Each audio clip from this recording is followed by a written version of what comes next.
Next question है, सीखने के सामाजिक संरचनावादी विचार इस बात की वकालत करते हैं कि मतलब बच्चा कैसे सीखता है। तो जो कंस्ट्रक्टिविस्ट होते हैं यानी संरचनावादी लोग होते हैं, उनका कहना है कि बच्चा करके ही सीखता है, यानी बच्चा जब एक्टिव होता है तभी सीखता है। तो बच्चा एक्टिव का मतलब क्या होगा, सक्रिय होगा, हिंदी में सक्रिय होगा।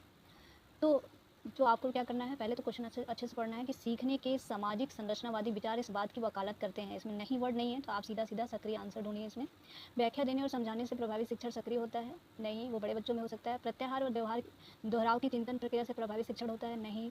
शिक्षार्थी दूसरों से निष्क्रिय रूप से ज्ञान प्राप्त करते नहीं, सक्रिय रूप से करते हैं। शिक्षार्थी सक्रिय रूप से ज्ञान का निर्माण करते हैं, तो ये बात बिल्कुल सही है। जो संरचनावादी लोग हैं उनका मतलब है कि बच्चा खुद से लर्न करके, लर्निंग बाय डूइंग, यानी जहाँ बच्चा एक्टिव होगा, काम कर रहा होगा, वही आंसर सही होगा यहाँ पे। ठीक है,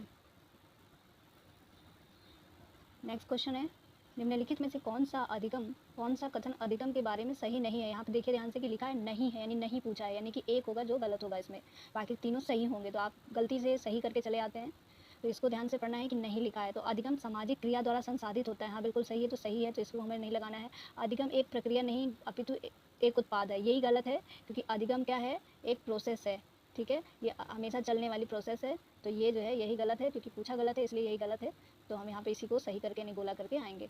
अधिगम शिक्षार्थी के पूर्व ज्ञान पर निर्भर करता है, बिल्कुल करता है। अधिगम का तात्पर्य पूर्व वैचारिक स्कीम्स के पुनर्गठन से है, बिल्कुल सही है।